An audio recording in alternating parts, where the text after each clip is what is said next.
اللهم صل على محمد وعلى آل محمد كما صليت على إبراهيم وعلى آل إبراهيم إنك حميد مجيد اللهم بارك على محمد وعلى آل محمد كما باركت على إبراهيم وعلى آل إبراهيم إنك حميد مجيد رب اشرح لي صدري ويسر لي أمري واحلل عقدة من لساني يفقه قولي رب زدني علما سبحانك لا علم لنا إلا ما علمتنا إنك أنت العليم الحكيم أما بعد إن أحسن الكلام كلام الله وأحسن الهدي هدي محمد صلى الله عليه وسلم وشر الأمور محدثاتها وكل محدثة بدعة وكل بدعة ضلالة الضلالة في النار أعوذ بالله السميع العليم من الشيطان الرجيم بسم الله الرحمن الرحيم فسبح بحمد ربك وكن من الساجدين واعبد ربك حتى يأتيك اليقين صدق اللہ العظیم۔ حمد و ثنا، تعریف و تمہید، حمد، کبریائی، بڑائی اللہ رب العالمین کی ذات کے لیے خاص ہے۔ درود و سلام امام کائنات، امام المرسلین، امام الحرمین، سید الثقلین جناب محمد الرسول اللہ صلی اللہ علیہ وآلہ وسلم کی ذات اقدس پر۔ حضرات دی وقار، سال کے 12 مہینے ہیں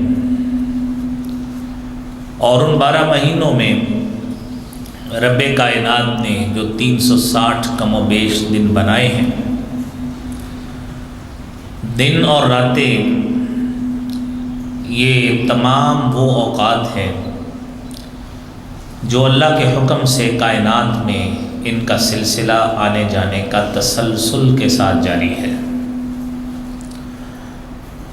اور ان دنوں اور راتوں کے آنے جانے سے ہماری عبادات کے اوقات متعین ہوتے ہیں، اور اسی طرح جہاں پہ عبادات کے اوقات متعین ہوتے ہیں وہیں پہ ساتھ ساتھ عبادات پہ مداومت کرنا، ہمیشگی اختیار کرنا اور اس میں مستقل مزاجی لانا،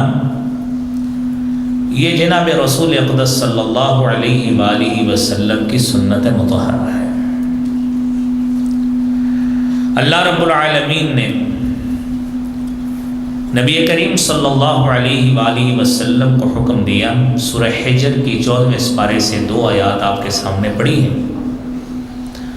رب کائنات فرماتے ہیں فَسَبِّحْ بِحَمْدِ رَبِّكَ وَكُن مِّنَ السَّاجِدِينَ، اپنے رب کی حمد کے ساتھ تسبیح بیان کیجئے اور سجدہ کرنے والوں میں سے ہو جائیے۔ وَاعْبُدْ رَبَّكَ، اور اپنے رب کی عبادت کرتے رہیے، حَتَّى يَأْتِيَكَ الْيَقِينَ، جب تک موت نہیں آ جاتی۔ یہ حکم ابتدائی طور پر تو آپ صلی اللہ علیہ وآلہ وسلم کو ہے، لیکن در حقیقت اس کا حکم عام اس معنی میں ہے کہ ہر مسلمان اور مومن آدمی جب اپنا رشتہ اور تعلق اپنی نسبت جناب رسول اللہ صلی اللہ علیہ وآلہ وسلم کی طرف کرتا ہے تو اس کا عمل بھی وہ اسی طرح ہی تسلسل کے ساتھ، مستقل مزاجی کے ساتھ اس طرح ہونا چاہیے کہ چاہے ہمارا دن ہو، رات ہو، صبح ہو یا شام ہو، کوئی لمحہ اور گھڑی ایسی نہیں گزرنی چاہیے کہ بعد میں اس گھڑی کو گزار کر ہمیں اس پر ندامت، پشیمانی اور شرمندگی ہو، بلکہ سعادت اور خوشبختی کا احساس ہونا چاہیے کہ میں نے وہ لمحہ گزارا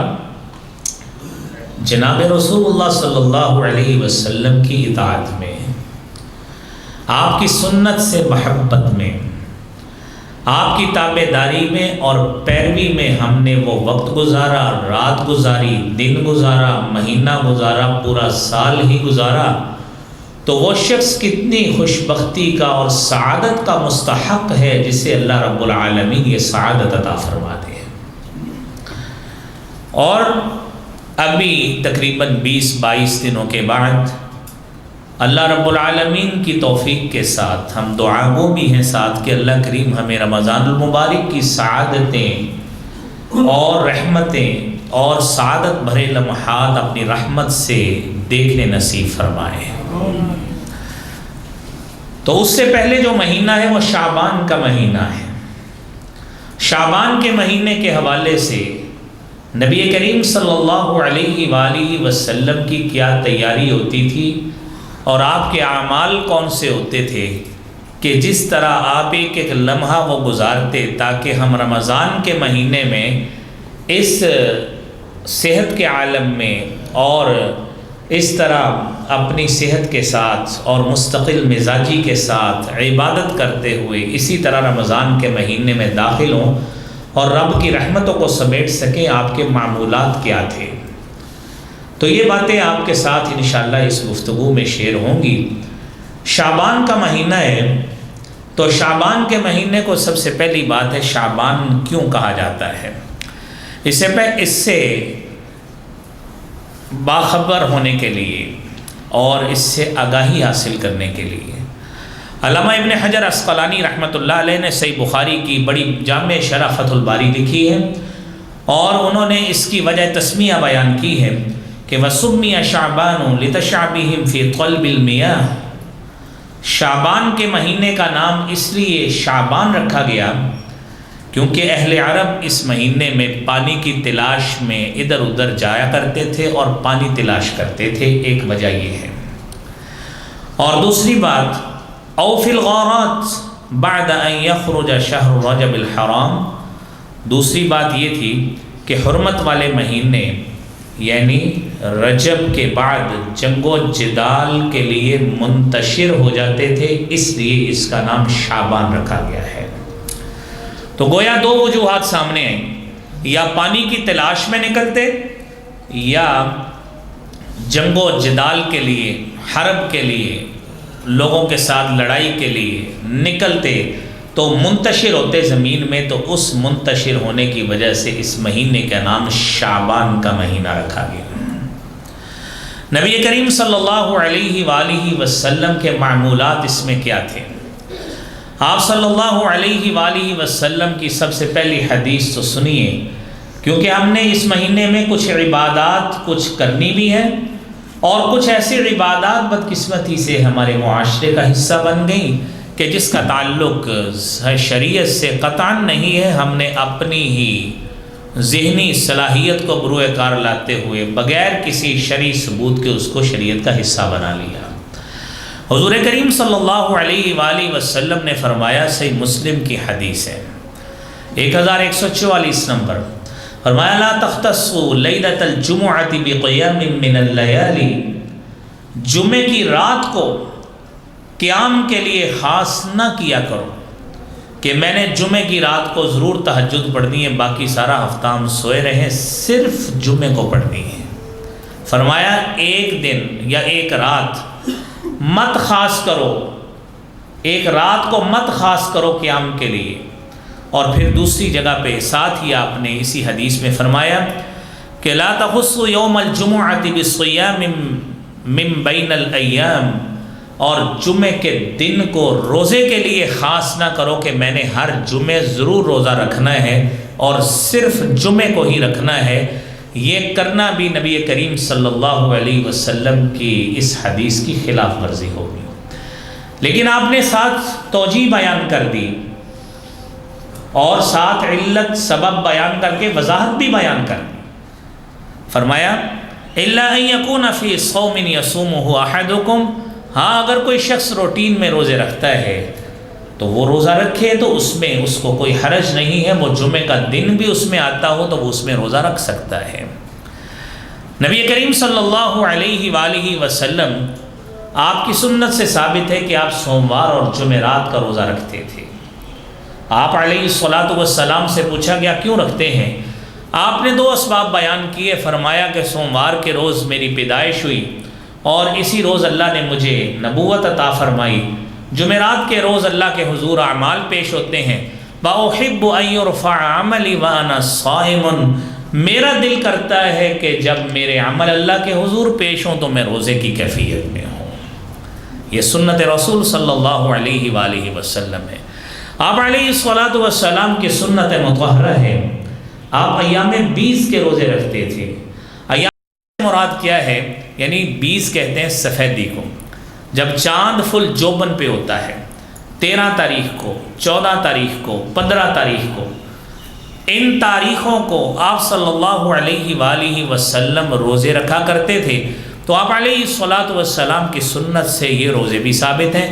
اگر ایام 20 میں جمعہ بھی آ جائے، چاہے 2-3 مہینے لگاتار بھی آ جائے تو روزے رکھ لیں، کیونکہ اس کا حکم بلکہ اس کا عمل آپ علیہ الصلاۃ والسلام کی سنت سے ثابت ہے، تو لہذا اس سنت پہ عمل کے ساتھ ہمیں روزے کا بھی انشاءاللہ ثواب ہوگا اور ساتھ ساتھ سنت مطہرہ پہ عمل کا بھی انشاءاللہ ثواب ہوگا۔ اور پھر اس کے بعد یاد رکھیے، نبی کریم صلی اللہ علیہ وآلہ وسلم سے جو حدیث روایت ہے، ہمارے اعمال میں اللہ تعالیٰ نے 2 مختلف درجات رکھے ہیں، ایک عمل ہے فرضی عمل اور ایک عمل ہے نفلی عمل۔ حضرت تمیم داری رضی اللہ تعالی عنہ بیان کرتے ہیں، حبیب کبریا جناب محمد الرسول اللہ صلی اللہ علیہ وآلہ وسلم نے فرمایا، آپ نے فرمایا اول ما یحاسب به العبد یوم القیامہ الصلاۃ، قیامت کے روز اعمال میں سب سے پہلے جس چیز کا ثواب ہوگا، حساب ہوگا، وہ نماز ہوگا۔ فرمایا ان کانت لہ تامہ، اگر وہ نماز کا سیکشن بندے کا پورا ہوا تو بندہ سمجھے میں اس حصے سے پاس ہو گیا۔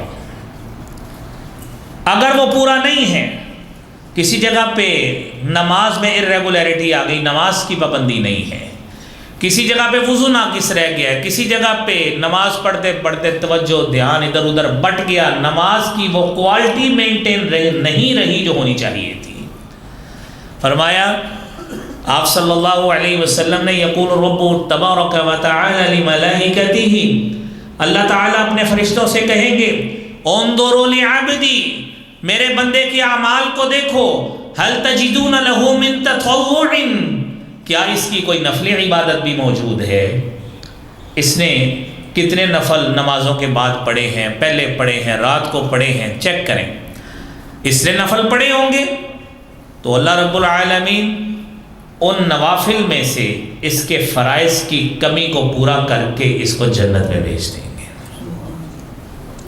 آپ نے فرمایا ثم الصیام، پھر اسی طرح روزے کا سیکشن بھی چیک ہوگا، اسی طرح زکوٰۃ کا بھی، حج کا بھی، ثم تؤخذ الاعمال على حسب ذلك، اور بقیہ اعمال بھی اسی طرح ہی اللہ تعالیٰ بندے کے چیک کر کے اسے پھر جنت میں بھیجیں گے۔ تو سب سے پہلا سبق اور درس ان باتوں سے یہ نکلا کہ ہمیں ساتھ ساتھ جہاں پہ نفلی نمازیں ہم نے پڑھنی ہیں، نفلی روزے رکھ کر بھی اپنے فرضی روزوں کی کمی کو پورا کرنا چاہیے، کیونکہ ایک تو یہ ہوگا کہ دوران روزہ آپ انشاءاللہ جب روزوں کے مسائل 2 جمعوں کے بعد سنیں گے تو ویسے تو آپ نے اکثر علماء سے سنے ہوئے ہیں، لیکن یاد دہانی کے طور پہ جب سنیں گے تو احساس ہوگا کہ شاید ہمارے روزوں میں کئی نقص رہ جاتے ہیں، تو ان نقائص کو، ان کمیوں کو پورا کرنے کے لیے آج یہ دن موجود ہیں۔ تو باقی مسائل اس حوالے سے سنیے کہ آپ کس طرح روزوں کا اہتمام ان مہینوں میں کیا کرتے تھے۔ اور ایک حدیث ضرور ذہن میں رکھیے، آپ صلی اللہ علیہ وسلم نے فرمایا کہ من صام یوما فی سبیل اللہ، جس شخص نے ایک روزہ اللہ کی رضا کے لیے رکھا، نفلی روزے کی بات ہے۔ فرضی کا تو آپ نے سنا ہے، یقول رب تبارک و تعالی الصوم لی وانا اجزی بی، کہ روزہ ہے ہی میرے لیے، میں اتنی خود جزا دوں گا، کتنی رب دیتا ہے اس مالک کو ہی پتہ ہے۔ فرمایا جس نے ایک نفلی روزہ رکھا، بعد اللہ وجہہ عن النار 70 خریفا، اللہ کریم اس کے چہرے سے 70 سال کی مسافت سے جہنم کی آگ کو دور کر دیتے ہیں۔ یہ نفلی عبادت ہے، نفلی روزہ ہے۔ اور آپ علیہ الصلاۃ والسلام کا عمل کیا تھا؟ نفلی عبادت کے حوالے سے نفلی روزے بھی رکھتے، نفلی عبادت بھی کرتے، اور آپ نے وہ آپ صلی اللہ علیہ وسلم کا معمول آپ احباب کو یاد بھی ہوگا، سنا بھی ہوگا۔ ام المومنین سیدہ عائشہ صدیقہ رضی اللہ تعالی عنہا نے نبی کریم صلی اللہ علیہ وآلہ وسلم کو جب دیکھا رات کو نماز پڑھتے ہیں، اور فرماتی ہے حتی تورمت قدما، اتنا لمبا قیام، لمبے سجدے کہ پاؤں سوج جاتے تھے۔ میں نے ایک دن حضور اکرم صلی اللہ علیہ وسلم سے پوچھا کہ اللہ کریم نے تو ہر لحاظ سے آپ کو معاف کر دیا ہے، تو آپ اتنی محنت کیوں کرتے ہیں؟ تو نبی کریم صلی اللہ علیہ وآلہ وسلم نے یہ فرمایا کہ جس مالک نے مجھے اتنا بڑا رتبہ، مقام اور عظمت عطا فرمائی ہے، افلا اکون لہ عبدا شکورا، کیا مجھے اس کا شکر گزار بندہ نہیں بننا چاہیے؟ تو شکر گزاری کا بہترین مظہر یہ ہے کہ بندہ اللہ کی عبادت میں مشغول ہو جائے، اور شکر کا بہترین مظہر یہ ہے کہ اللہ کی آیات کی تلاوت کرے، اللہ کے لیے روزے رکھے۔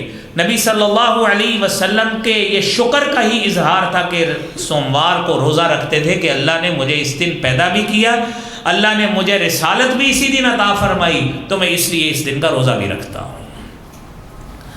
اور آپ صلی اللہ علیہ وآلہ وسلم کا دوسرا عمل نماز کے بعد، ام المومنین سیدہ عائشہ صدیقہ رضی اللہ تعالی عنہا بیان کرتی ہیں، کان احب الشہور الی رسول اللہ صلی اللہ علیہ وسلم یصومہ، اللہ کے رسول صلی اللہ علیہ وآلہ وسلم کے طرف سب سے پسندیدہ جو مہینہ ہوتا تھا جس کا آپ روزہ رکھتے رمضان کے بعد، وہ شعبان کا مہینہ ہوتا، ثم یصلہ برمضان، اور پھر آپ اسی کو ہی رمضان کے مہینے کے ساتھ ملا دیتے تھے۔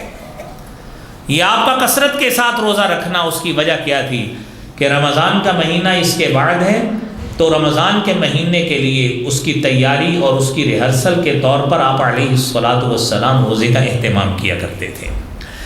اور ام المومنین سیدہ ام سلمہ رضی اللہ تعالی عنہا روایت کرتی ہیں، ما رأیت النبی صلی اللہ علیہ وآلہ وسلم فی شہر اکثر صیاما منہ فی شعبان، میں نے اللہ کے رسول صلی اللہ علیہ وآلہ وسلم کو کسی مہینے میں اتنی کثرت سے روزے نہیں رکھتے دیکھا جتنا آپ شعبان میں رکھتے تھے۔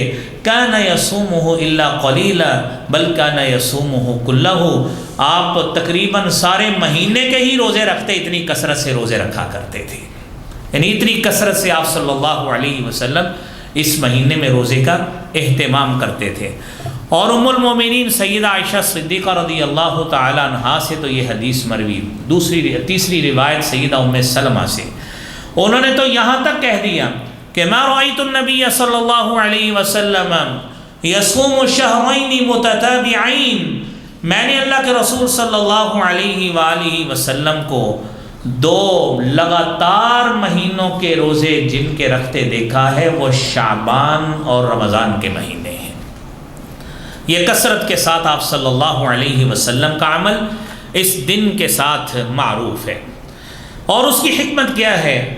سنن نسائی کی حسن روایت ہے، حضرت اسامہ بن زید رضی اللہ تعالی عنہ بیان کرتے ہیں کہ ذالک شہر تغفل الناس فیہ بین رجب و رمضان، یہ وہ مہینہ ہے کہ جس مہینے میں لوگ رجب اور اس کے بعد رمضان کے مہینے میں درمیان میں جو شعبان کا مہینہ آتا ہے غفلت کا شکار ہو جاتے ہیں، اور اعمال میں ذرا تھوڑی سی سستی اور کاہلی آ جاتی ہے۔ وَهُوَ شَهْرٌ تُرْفَعُ فِيهِ الْأَعْمَالِ، اور اس مہینے میں اعمال بھی اللہ کے ہاں پیش ہوتے ہیں، لیکن اس کی تاریخ کا تعین کسی بھی حدیث میں موجود نہیں ہے۔ یہ نبی کریم صلی اللہ علیہ وآلہ وسلم نے فرمایا، اور آپ فرماتے تھے وَأُحِبُّ ایرفع عملی وانا صائم، اور میرا دل کرتا ہے کہ جب میرا عمل اللہ کے حضور پیش ہو تو میں اللہ کے پاس اللہ کے لیے روزے کی حالت میں پیش ہوں، میرا عمل اللہ کے ہاں جب پیش ہو میری روزے والی کیفیت ہو۔ تو یہ دو عمل آپ نے ابھی تک سماعت فرمائے، ایک کثرت کے ساتھ عبادت کرنا نماز کے حوالے سے، دوسرا روزے کے حوالے سے۔ اور اس حوالے سے ایک اہم نقطہ بھی آپ سماعت فرمائیں۔ حضرت جابر بن عبداللہ رضی اللہ تعالی عنہ روایت کرتے ہیں، نبی کریم صلی اللہ علیہ وسلم سے حضرت جابر کی 1540 احادیث ہیں جو انہوں نے حضرت رسول اللہ صلی اللہ علیہ وسلم کی نسبت روایت کی ہے۔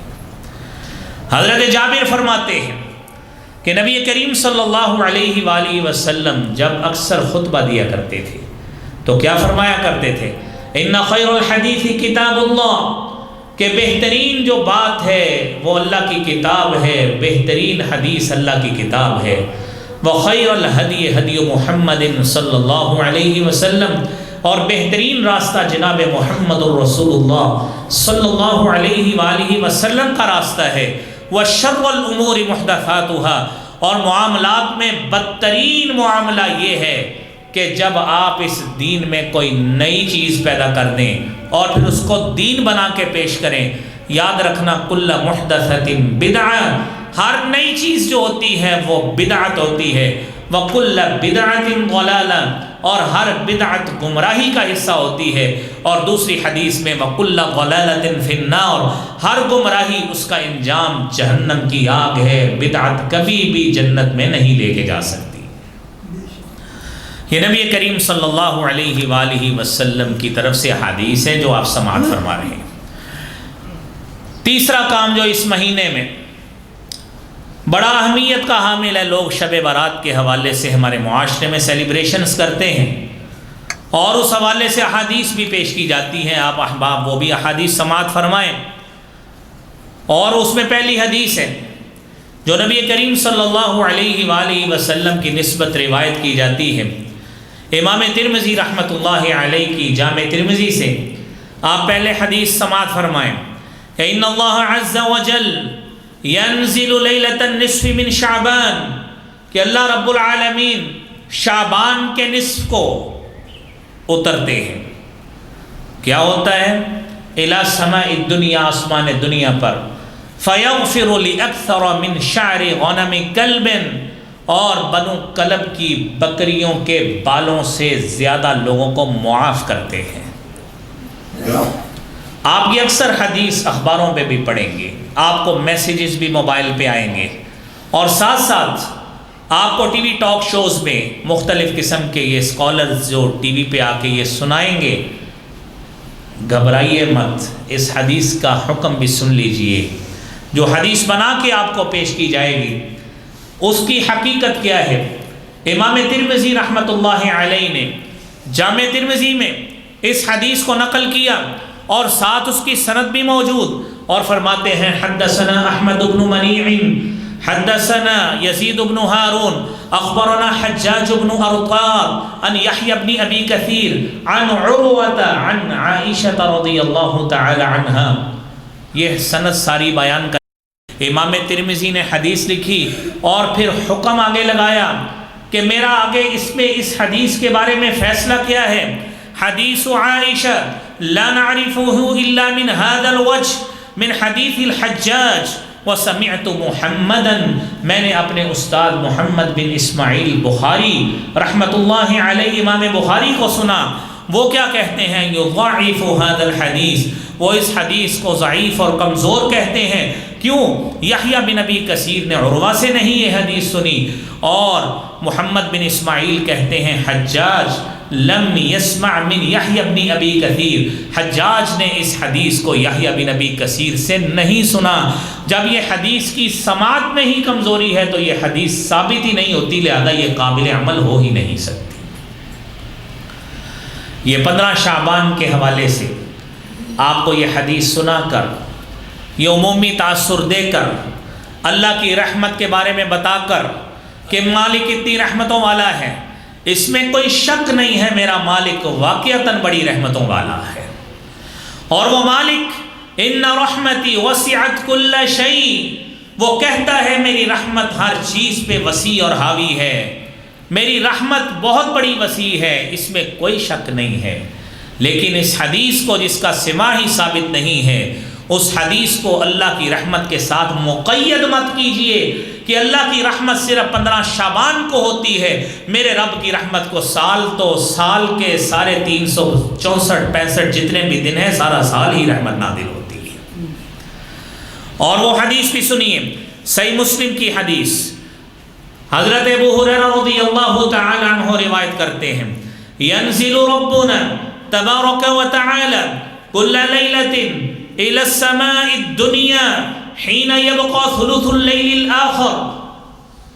رب تعالی آسمان دنیا پر ہر رات اترتے ہیں، جب رات کا تیسرا پہر باقی رہ جاتا ہے تو اللہ رب العالمین کی طرف سے یہ صدا لگائی جاتی ہے، من يدعوني فاستجیب له، کون ہے جو مجھے پکارے میں اس کی دعا کو قبول کروں، کون ہے جو مجھے پکارے، میرا رب کی طرف سے صدا لگتی ہے۔ وَمَن يَسْأَلُنِي فَأُعْطِيَهُ، کون ہے جو مجھ سے سوال کرے میں اس کے کیے گئے سوال کو اس کو عطا کر دوں۔ وَمَن يَسْتَغْفِرُنِي، اور کون ہے جو مجھ سے بخشش طلب کرتا ہے فَأَغْفِرَ لَهُ، میں اس کے گناہوں کو معاف کر دوں۔ میرے محترم بھائیوں، جو حدیث آپ سنیں گے اس میں رحمت ایک رات تک محدود ہے، میرا رب رحمت میں اتنا کنجوس نہیں ہے، اس کی رحمت سارے سال کے لیے وسیع ہے، لہذا اس کی رحمت کو مقید ایک رات تک مت کیجیے۔ جو رات کی فضیلت اللہ رب العالمین نے بتائی ہے وہ رات کی فضیلت اسی طرح ہی قائم رہے گی، وہ بھی آپ سن لیجئے۔ اِنَّا أَنزَلْنَاهُ فِي لَيْلَةِ الْقَدْرِ وَمَا أَدْرَاكَ مَا لَيْلَةُ الْقَدْرِ لَيْلَةُ الْقَدْرِ خَيْرٌ مِّنْ أَلْفِ شَهْرٍ تَنَزَّلُ الْمَلَائِكَةُ وَالرُّوحُ فِيهَا بِإِذْنِ رَبِّهِمْ مِنْ كُلِّ أَمْرٍ سَلَامٌ هِيَ حَتَّى مَطْلَعِ الْفَجْرِ۔ اللہ رب العالمین نے جس رات کی فضیلت بیان کی ہے وہ قدر والی رات ہے، وہ تقدیر والی رات ہے، قسمت والی رات ہے۔ اس رات کی فضیلت ایک بات کے ایک حدیث کے بعد سماعت فرمائیں، پہلے وہ حدیث سن لیجئے۔ 15 شعبان کے حوالے سے آپ کو لوگ نظر آئیں گے، قبرستانوں میں جاتے نظر آئیں گے کہ اس دن کو قبرستان میں بھی جاتے ہیں، جا کے مغفرت مانگتے ہیں، کیونکہ اللہ کے رسول صلی اللہ علیہ وآلہ وسلم کی سنت مطہرہ ہے۔ حدیث پیش کی جائے گی صحیح مسلم کی، اور اس میں کوئی شک نہیں ہے، حدیث صحیح مسلم کی حدیث نمبر 2256 نمبر بالکل صحیح حدیث ہے۔ آپ ساری حدیث کو سنیے، حدیث سن کر آپ کو پتہ لگے گا کہ اس حدیث میں تو 15 شعبان کا ذکر ہی نہیں ہے۔ اس حدیث میں آپ صلی اللہ علیہ وسلم کا وہ رات کا عمل آپ سنیے کہ جو ام المومنین سیدہ عائشہ صدیقہ ام المومنین طیبہ طاہرہ بیان کرتی ہیں، وہ کیا کہتی ہیں؟ فقدت لیلتن، ایک رات میں نے نبی کریم صلی اللہ علیہ وآلہ وسلم کو گم پایا، کیونکہ لمبی حدیث ہے، آپ اس کا خلاصہ سنیے۔ میں نے ایک رات بستر پہ ہاتھ مارا، آپ صلی اللہ علیہ وسلم موجود نہیں تھے، اور میں نے دیکھا کہ آپ صلی اللہ علیہ وسلم آہٹ محسوس کی کہ گھر سے باہر نکلے، میں بھی آپ صلی اللہ علیہ وآلہ وسلم کے پیچھے چلی گئی، اور جب میں آپ کے پیچھے اپنی چادر وغیرہ اوڑھ کر پیچھے گئی تو کیا کیا؟ وَتَنَقَّعْتُ إِذَارِي ثُمَّ انطَلَقْتُ عَلَىٰ أَثَرِهِ، آپ کے جو جو قدم تھے میں آپ کے قدموں کے پیچھے چلتی گئی، انہی کے اوپر پیروی کرتے ہوئے، حَتَّى جَاءَ الْبَقِيعُ، جنت البقیع آ گیا۔ یہ حدیث توجہ سے سماعت فرمائے، جنت البقیع آ گیا۔ جنت البقیع میں فقام فأطال القیام، آپ صلی اللہ علیہ وسلم کافی دیر تک وہاں پہ کھڑے رہے، اور پھر آپ نے وہاں پہ کھڑے ہو کے کیا کیا؟ ثم رفع يديه 3 مرات، آپ نے 3 مرتبہ اپنے ہاتھ اٹھائے. ثم انحرف فانحرفت، پھر آپ صلی اللہ علیہ وسلم وہاں سے مڑے، میں بھی مڑی، آپ کے پیچھے پیچھے تھی. جب آپ مڑے جتنا فاصلہ تھا عائشہ بھی مڑی. فاسرعت، مجھے محسوس ہوا آپ جلدی جلدی چلنے لگتے ہیں تو میں نے بھی جلدی چلنا شروع کر دیا. فہرولت، آپ اس سے بھی تیز ہوئے بھاگنے کے انداز میں بھی جلدی جلدی بھاگ کر کیا ہوا؟ میں فسبقتہ، میں پہلے بستر پر پہنچ کے جا کے لیٹ گئی. نبی کریم صلی اللہ علیہ وسلم سے پہلے پہنچ کر گھر میں بستر پر جا کر لیٹ گئی. اب آپ تصور کریں جب بندہ تیز چل کر بھاگ کر، اور پھر خاتون جس کی عموماً پریکٹس چلنے کی بھاگنے کی نہیں ہوتی تو سانس پھولا ہوا تھا. آپ صلی اللہ علیہ وسلم نے فرمایا ما لکی یا عائشہ کیا مسئلہ ہے؟ سانس کیوں پھولا ہوا ہے؟ کس بات کا خوف ہوا ہے؟ کیا بات ہوئی ہے؟ خاتون نے اپنے خامند کو کہا، اللہ کے رسول صلی اللہ علیہ وسلم کو، لا شیء، نہیں کوئی بات نہیں ہے. آپ نے فرمایا لا تخبرینی او لا یخبرنی اللطیف الخبیر، عائشہ تو مجھے بتائے گی یا وہ ذات بتائے جسے لطیف و خبیر ذات کہا جاتا ہے؟ بتائیے کیا مسئلہ ہے؟ وہ کہنے لگی بھی ابھی انت و امی، میرے ماں باپ آپ پہ قربان ہوں. ساری بات بتائی تو میں نے سوچا کہ شاید آپ کسی دوسری خاتون کے گھر نہ چلے گئے ہوں. تو حضرت رسول اللہ صلی اللہ علیہ وآلہ وسلم آگے سے فرمانے لگے، عائشہ اظننت ان یخیف اللہ علیک ورسولہ، تو نے کیسا تصور کر لیا؟ کیا تجھے اس بات کا خدشہ محسوس ہوا؟ کیسے محسوس ہو گیا کہ اللہ اور اس کا رسول تجھ پہ ظلم کریں گے؟ یہ کیسے ہو سکتا ہے؟ باری آپ کی ہو، میں کسی اور خاتون کے گھر کیسے جا سکتا ہوں؟ بات یہ تھی ان جبریل اتانی، حضرت جبرائیل علیہ السلام میرے پاس آئے، حین رأیتی، جب اس نے آپ کو دیکھا، یعنی آپ نے اضافی کپڑے اتارے ہوئے تھے، وہ اندر نہیں آئے. انہوں نے اجازت طلب کی، انہوں نے مجھ سے بات پوچھی، میں نے ان کو جواب دیا. تو میں ان کے کہنے پر کہ اللہ رب العالمین کی طرف سے حکم ہے، ان ربک یأمرک ان تأتی اہل البقیع فتستغفر لہم، حضرت جبرائیل نے مجھے آ کے کہا آپ کا رب آپ کو حکم دیتا ہے کہ آپ جنت البقیع میں جائیں اور اہل بقیع کے لیے مغفرت کی دعا کریں. یہ بالکل صحیح حدیث ہے، اور اس پوری حدیث میں، صحیح مسلم کی حدیث ہے، اس میں 15 شعبان کا تذکرہ ہے ہی نہیں ہے. 2 حدیثیں جوڑ کر، ایک ضعیف حدیث اور ایک صحیح مسلم کی صحیح حدیث، جس میں 15 شعبان کا تذکرہ ہے، اس حدیث میں 3 مرتبہ ضعف اور کمزوری ہے، وہ بھی قابل اعتبار نہیں ہے. اور جس حدیث میں جو صحیح مسلم کی آپ نے ابھی سماعت فرمائی ہے، اس حدیث کو بالکل صحیح حدیث ہے محدثین کے ہاں، لیکن اس میں 15 شعبان کا تذکرہ نہیں ہے. تو لہذا ان دونوں حدیثوں کی بنا پہ یہ فیصلہ ہو ہی نہیں سکتا کہ آپ 15 شعبان کی رات کو جاگ کر عبادت کریں یا دن کا روزہ رکھیں، ایسا کوئی ثبوت ہی موجود نہیں ہے. اور اس بارے میں تیسرا مسکنسیپشن اور تیسری غلط فہمی یہ ہے کہ اس رات جی آپ جاگیں اور جاگ کر اللہ رب العالمین کو منائیں، آپ کی قسمت لکھی جا رہی ہے، آپ کی بیری کے پتے آج گر جائیں گے، آپ کا روزی کا اہتمام آج سارے سال کا کر دیا جائے گا. میرے محترم بھائیوں، آپ نے ابھی سورۃ القدر پوری سنی، آپ اس کا ترجمہ بھی سماعت فرمائیں.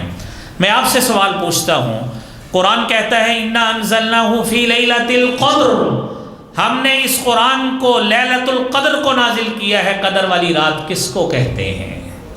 جو رمضان المبارک کے آخری عشرے میں کوئی بھی طاق رات جس کو اللہ چاہیں اس کو وہ بنا دیں قدر والی رات، اس رات کو قرآن نازل کیا. وَمَا أَدْرَاكَ مَا لَيْلَةُ الْقَدْرِ، اور آپ کو کیا ادراک کہ لیلۃ القدر کیا ہے؟ لیلۃ القدر خیر من الف شہر، یہ قرآن ہے کہ لیلۃ القدر 1000 مہینوں سے بہتر ہے. تنزل الملائکہ، جس میں فرشتے اترتے ہیں، والروح فیہا، اور اللہ کی طرف سے روح الامین اترتے ہیں یا حکم اترتا ہے. من کل امر، ہر امر کے ساتھ، ہر حکم کے ساتھ جو اللہ نے تفویض کرنا ہوتا ہے.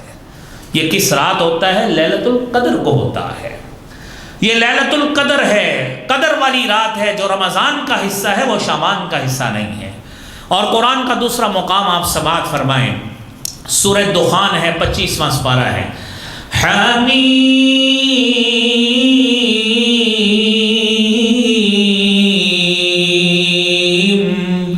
والکتاب المبین انا انزلناه فی لیلۃ مبارکہ انا كنا منذرین فیہا یفرق کل امر حکیم امرا من عندنا انا كنا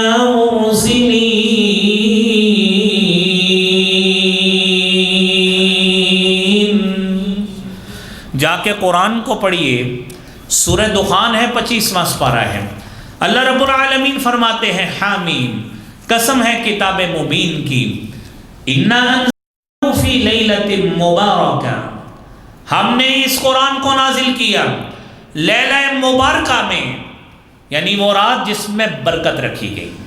اس رات کو لیلہ مبارکہ بھی کہتے ہیں، اس رات کو لیلۃ القدر بھی کہتے ہیں، اور اگر فارسی کی ترکیب ساتھ ملا لی جائے تو اس کو شب قدر بھی کہتے ہیں۔ آپ خود انصاف کیجئے، شریعت میں آپ کوئی حدیث کی کتاب لے لیجئے، کوئی تفسیر لے لیجئے جو عربی زبان میں ہو، آپ اس میں شب برات کا لفظ نکال کے دکھائیے کہاں پہ لکھا ہے، کہیں پہ بھی موجود نہیں ہے۔ شب فارسی کا لفظ ہے، اس کو دین کا حصہ کیسے بنا دیا گیا، یہ آج تک سمجھ نہیں آ سکی کہ شب فارسی کا لفظ ہے، برات یہ عربی کا لفظ ہے کہ اس میں بندہ بری ہو، یعنی جہنم سے بری ہو یا کچھ بھی ہو۔ برات کا لفظ جو ہے اس کو 15 شعبان کی غرض سے بنا کر اور ساتھ فارسی کا لفظ لگا کر اس کو شریعت بنا دیا گیا۔ لا الہ الا اللہ میرے بھائیو، شریعت فارسی میں نازل نہیں ہوئی، شریعت عربی زبان میں نازل ہوئی ہے۔ جب عربی میں نازل ہوئی سورہ دخان کی آیات کا ترجمہ سنیے، انا انزلناہ فی لیلۃ مبارکہ، ہم نے اس قرآن کو بابرکت رات میں نازل کیا ہے۔ سورۃ لیلۃ القدر والی سورت میں آپ نے سنا ہم نے اس قرآن کو لیلۃ القدر میں نازل کیا ہے، اسی کو ہی لیلۃ القدر کہتے ہیں، اسی کو ہی لیلہ مبارکہ کہتے ہیں۔ تو اگلی آیت سنیے، اللہ رب العالمین فرماتے ہیں انا کننا منذرین، ہم ڈرانے والے ہیں۔ یہ رات وہ ہے فیہا یفرق کل امر حکیم، جس میں ہر حکمت والا کام تقسیم کیا جاتا ہے۔ یہ لیلہ مبارکہ ہے، یہ 15 شعبان نہیں ہے، یہ لیلۃ القدر ہے، یہ لیلہ مبارکہ ہے۔ اس رات کو جاگیے، شعبان کی بجائے رمضان کی راتوں کو جاگیے، آخری عشرے کی راتوں کو جاگیے۔ اور جس طرح رسالت مآب صلی اللہ علیہ وآلہ وسلم نے فرمایا التمسوها فی عشر الاواخر من رمضان، اس لیلۃ القدر کو پانا چاہتے ہو تو رمضان کی آخری 10 راتوں میں اس کو پاؤ۔ راتوں کو جاگو، اللہ رب العالمین کے ساتھ مناجات کرو، اس کے آگے اپنے ہاتھ پھیلاؤ، اس سے اپنی دعائیں مانگو، گڑ گڑاؤ، عاجزی اختیار کرو، نوافل پڑھو، نمازیں پڑھو۔ یہ ان آخری 10 راتوں میں سے کوئی ایک رات ہو سکتی ہے، اس کا شعبان سے قطعاً کوئی تعلق نہیں ہے حضرات دی وقار۔ اور پھر اس کے ساتھ ساتھ یہ بات بھی ذہن میں رکھیے، پھر 15 شعبان کی مناسبت سے یہ تو باتیں آپ نے سن لی، یہ بات آپ نے سن لی کہ یہ بات تو ہو گئی کہ 15 شعبان کا اس سے تعلق نہیں۔ پھر مزید یہ کہ اس رات کو مخصوص قسم کے کھانے پکانا اور مخصوص قسم کی ڈشز پکانا اور تیاری کرنا اور لوگوں میں بانٹنا، اس نسبت سے کہ اس رات جو ہے وہ رزق جو ہے وہ چاٹ دیا جاتا ہے، لہذا تم لوگوں کو کھلایا کرو تاکہ تمہارے رزق میں اضافہ ہو، یہ آپ کو کس نے بتا دیا ہے؟ کھانا کھلانے کی فضیلت سارا سال ہی ویسی ہی ہے، سارا سال جب بھی آپ کسی کے لیے ایک لقمے کا بھی اہتمام کریں گے اللہ تعالیٰ انشاءاللہ سعادتیں ہی سعادتیں نصیب فرمائے گا۔ اور کھانا کھلانے میں بنیادی اسپرٹ کیا ہونا چاہیے؟ انما نطعمکم لوجہ اللہ لا نريد منكم جزاء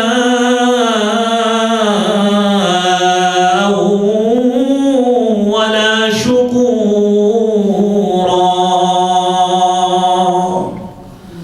کہ کھانا کھلانا ہے یہ بات ذہن میں رکھنی ہے، لوجہ اللہ، جب اللہ کی رضا کے لیے کھلانا ہے، اللہ کی خوشنودی حاصل کرنی ہے، تو اللہ کی رضا اور خوشنودی اس وقت ہی حاصل ہوگی جب یہ کام سنت کے مطابق کیا جائے گا، جب یہ شریعت کے مطابق کیا جائے گا اللہ کی رضا اس وقت ہی حاصل ہوگی۔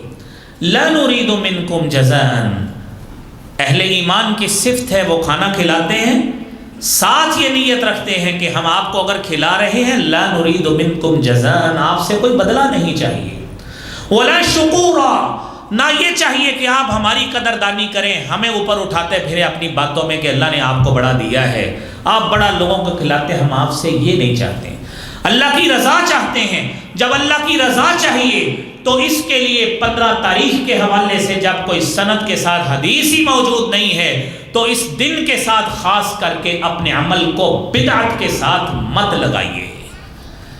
یہ بات سمجھ لیں، آپ نے یہ بات تو سنی ہوگی ہمارے سامعین میں سے کہ یہ کام بدعت ہے۔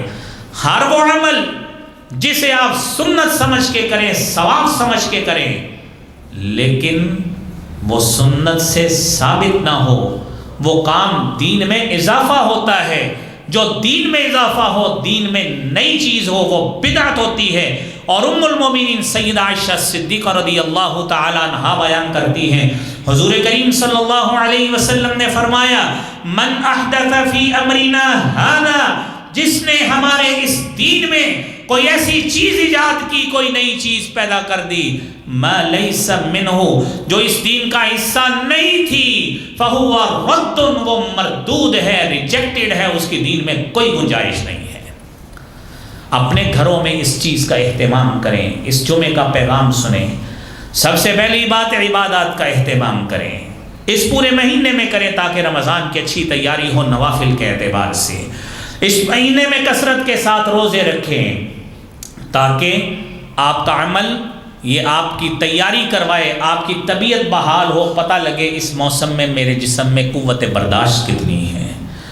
اور آپ صلی اللہ علیہ وسلم نے صحابہ کرام کو عموماً 15 شعبان کے بعد عام بندے کو روزہ رکھنے سے اس لیے منع کیا تھا کہ یہ نہ ہو کہ آپ کثرت سے روزے رکھتے پھریں، پورا مہینہ رکھ لیں، رمضان میں تھک کے بیٹھ جائیں۔ لیکن اگر کوئی شخص سوموار جمعرات کا رکھتا ہے یا میں 20 کا رکھتا ہے، سنت پہ پہلے بھی عمل کرتا ہے، اس کو رکھنا چاہیے تاکہ اس کی طبیعت کی بحالی رہے، یہ دوسرا عمل ہے۔ تیسرا عمل آپ نے سنا کہ 15 شعبان کی فضیلت کے حوالے سے، مغفرت اور بخشش کے حوالے سے کوئی چیز موجود نہیں ہے، کوئی صحیح سند کے ساتھ حدیث موجود نہیں ہے۔ جو صحیح حدیث موجود ہے صحیح مسلم کی، اس میں 15 شعبان کا تذکرہ نہیں ہے۔ اور 5ویں بات آپ نے سنی کہ اس 15 شعبان کی نسبت سے رنگ برنگے کھانے کھلانا اور کھانا اور اس دن کی نسبت سے قبرستان میں جانا، یہ کوئی سنت سے ثابت نہیں ہے۔ نزول قرآن کا تعلق، چھٹی بات، نزول قرآن کا تعلق لیلۃ القدر کے ساتھ ہے، اور شب برات تو ویسے ہی عربی زبان کی ترکیب نہیں ہے، لہذا یہ دین کا حصہ کیسے بن گیا؟ اللہ کریم ہم سب کو دین کے معاملات کو سمجھ کر اس پر عمل کرنے کی توفیق عطا فرمائے، خالص سنت کی پیروی کی اللہ ہمیں توفیق دے، اللہ کریم ہمارے اندر بدعات کی نفرت پیدا کر دے۔ وآخر دعوانا ان الحمد للہ رب العالمین۔